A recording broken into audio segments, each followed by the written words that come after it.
What if the most scandalous kiss of the decade wasn't about passion, but about power?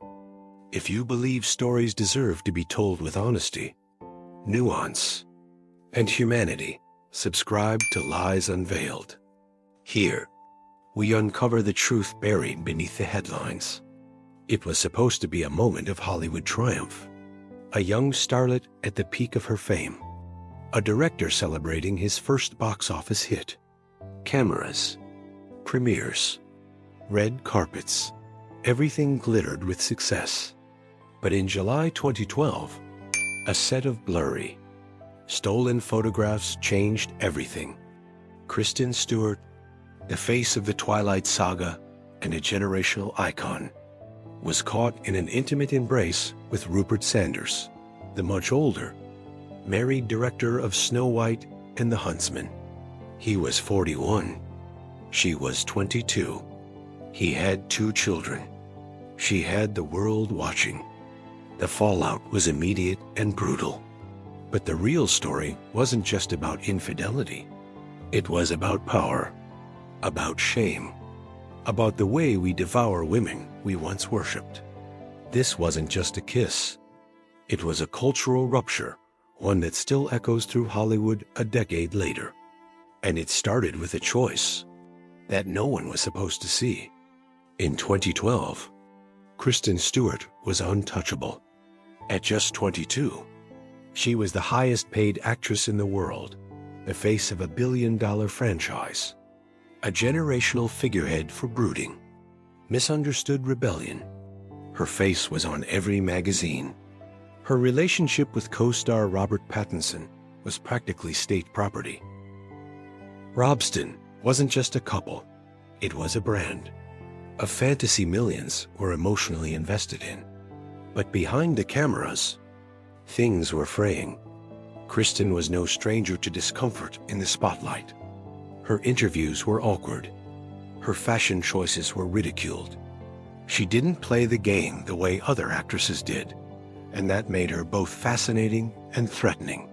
She was also tired, burned out, a young woman who had been turned into a symbol before she even had time to become a person. Enter Snow White and the Huntsman, a dark, ambitious reimagining of a fairy tale. It was supposed to mark a shift, a more adult role for Kristen. Her co-star was Chris Hemsworth. The director, Rupert Sanders, a 41-year-old Brit making his feature debut. Talented, married, commanding, quietly intense. On set, Kristen was praised for her focus. Rupert called her mesmerizing. There was mutual respect. Long days, late edits, artistic tension, a director guiding a vulnerable lead through emotional material. No one suspected anything, but something was building, something unspoken.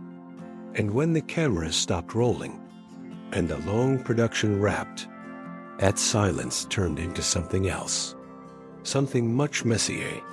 Fame doesn't just demand performance, it demands sacrifice. And Kristen Stewart had sacrificed more than most. Since childhood, she had lived in the half-light of camera flashes. She didn't chase the spotlight. It found her, attached itself to her awkwardness, and magnified it. She became famous not for seeking attention, but for looking like she wanted nothing more than to escape it. She gave up privacy, authenticity, control. The moment Twilight exploded, Kristen stopped belonging to herself. Her relationship with Robert Pattinson, which began as quiet affection, turned into public obsession. Fans followed them. Tabloids dissected them. Paparazzi hounded them. And all the while, Kristen kept showing up to red carpets with clenched hands and tired eyes. She loved acting, not fame. She loved creation, not consumption. By the time she took on Snow White and the Huntsman, she was already emotionally depleted. Rupert Sanders, by contrast, was entering his first taste of power. A married man with a model wife and 2 young children. directing one of the most famous women on the planet. Their connection didn't ignite in scandalous moments. It formed in exhaustion, in shared glances between takes, in creative intensity, in the rare feeling of being understood without having to explain. Kristen was playing a queen in the film, but off-screen, she didn't feel powerful, she felt cornered. At 22, she was already disillusioned with the machine that sold her image while devouring her personhood. Rupert saw that. He leaned into it, not through seduction, but attention, validation. And when you are young, burned out, and buried under years of being everything to everyone, the first person who looks at you like you're real can feel like oxygen. The affair didn't start with desire. It started with recognition, and the most dangerous kind of permission, the kind that makes you feel justified in wanting something for yourself, even if you know it will cost you everything. On July 24th, 2012, Us Weekly dropped a bombshell. There they were, Kristen Stewart and Rupert Sanders, locked in a parking lot embrace, lips pressed together, limbs entangled in a moment neither of them could ever take back. The photos were grainy, but there was no room for denial. The headlines exploded, Twitter ignited, and just like that, a generation's love story died. Within 24 hours, Kristen released a public statement, short, raw, and heartbreakingly human.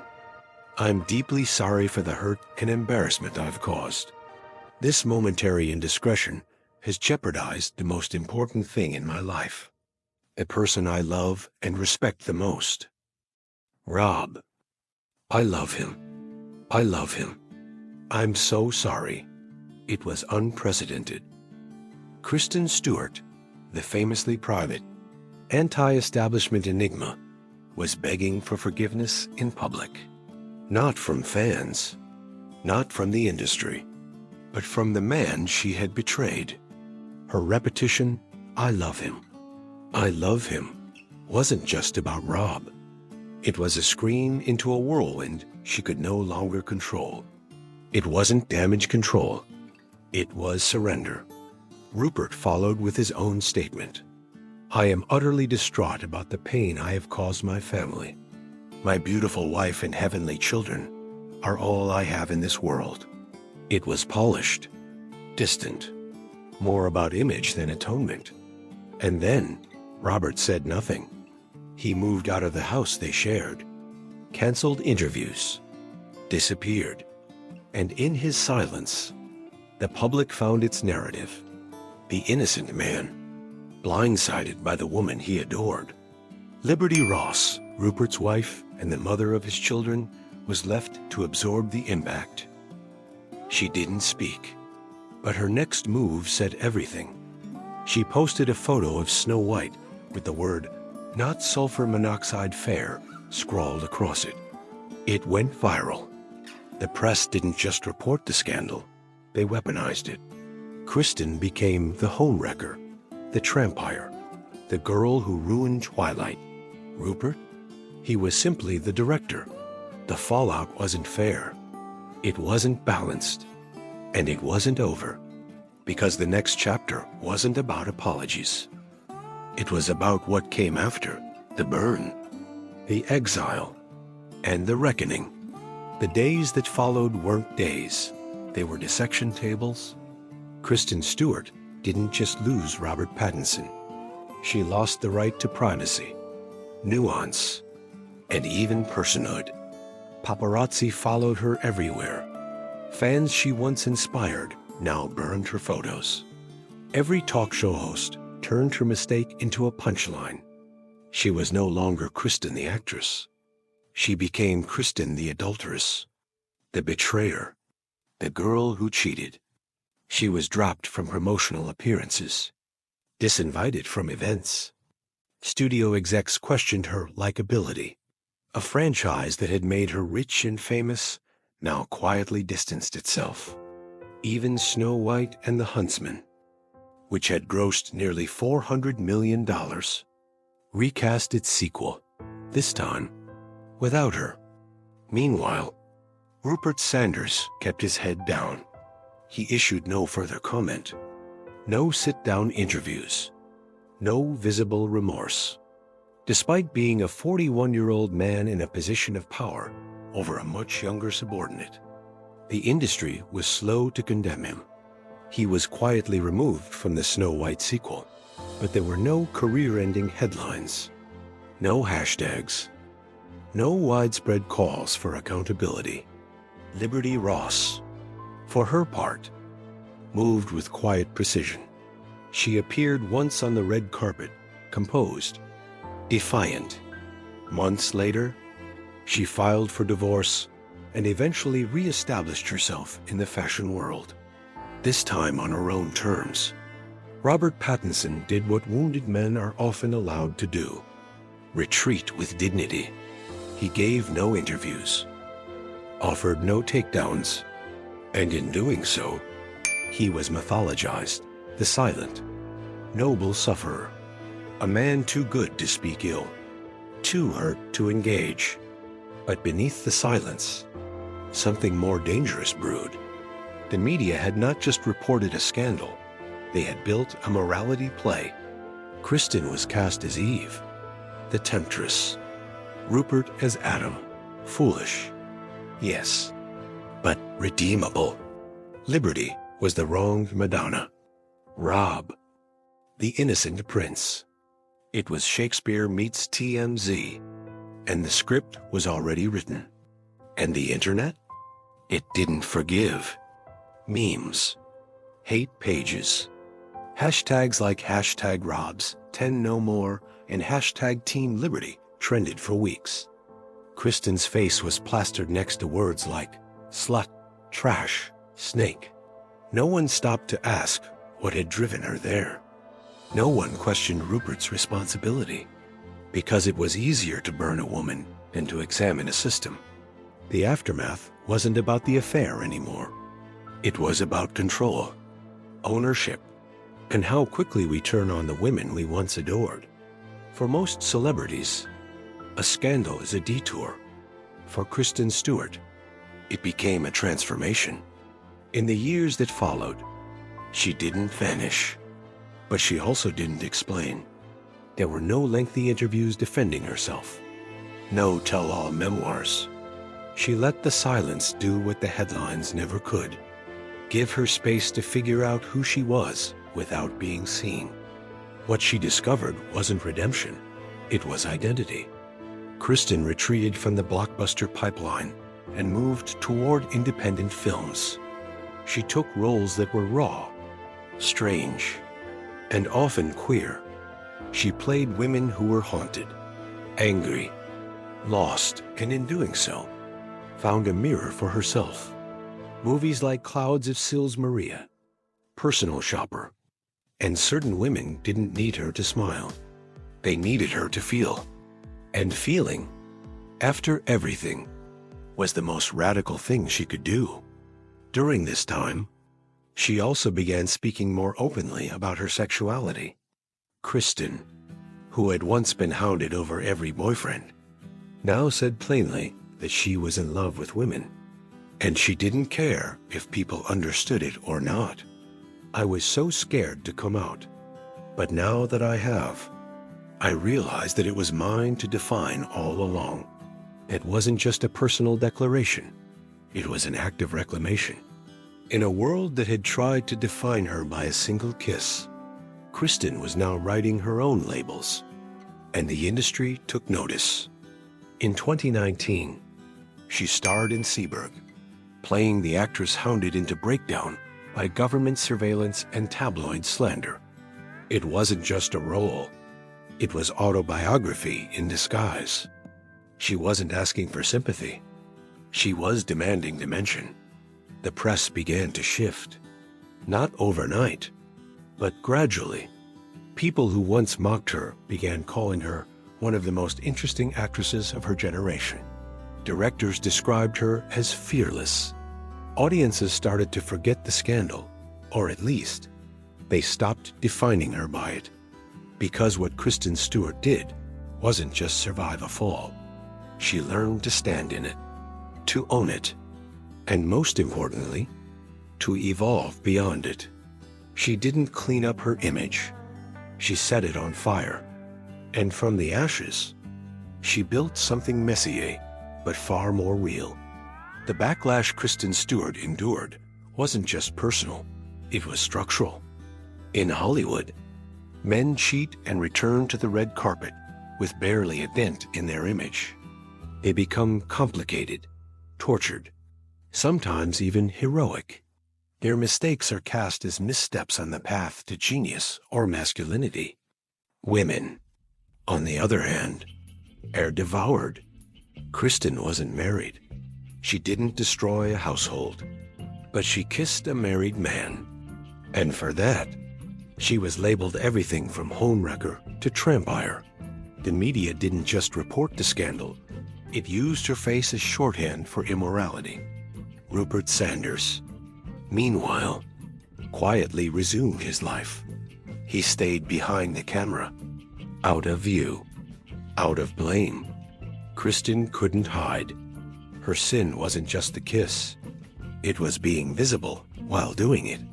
Society has long punished women more harshly for sexuality, especially young women, especially women in power, especially women who won't apologize in the ways they're expected to. Kristen's public statement, full of pain and vulnerability, wasn't enough. People wanted tears, groveling, absence. They wanted her to disappear for good, not just for a while. But perhaps what enraged them most was that she didn't. She walked through fire and didn't emerge redeemed. She emerged unbothered. She dated women, took strange roles, refused to smile. She stopped explaining herself. And in doing so, she broke a mold that many didn't even realize they were invested in. Kristen wasn't punished for cheating. She was punished for not conforming, for being messy, unapologetic, and visible, for being a woman who failed publicly and then refused to become a cautionary tale. In that refusal, she didn't just challenge Hollywood. She challenged all of us. What do we really want when we punish someone like Kristen Stewart? Is it justice or control? Do we want accountability?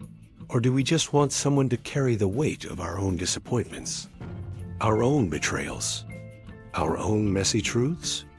Think about it. If you were Kristen Young, exhausted, constantly watched, could you swear you'd never make a mistake just to feel something real? And if you were Robert, heartbroken, humiliated, would silence be strength or self-protection? If you were Liberty Ross, betrayed by the father of your children, would you forgive quietly or reclaim loudly? And what about Rupert Sanders? Why was his career allowed to survive? While Kristen's name still triggers judgment a decade later, these stories aren't just gossip. They're mirrors. So we ask you, what did you feel during this story? Did you judge? Did you empathize? Have you ever been betrayed or been the one who caused the pain? Tell us below. Your voice matters, not because it's perfect, but because it's real. Like this video. Subscribe to Lies Unveiled. We don't just tell stories. We reveal the truths we're afraid to say out loud. And remember, redemption isn't found in silence. It's found in honesty.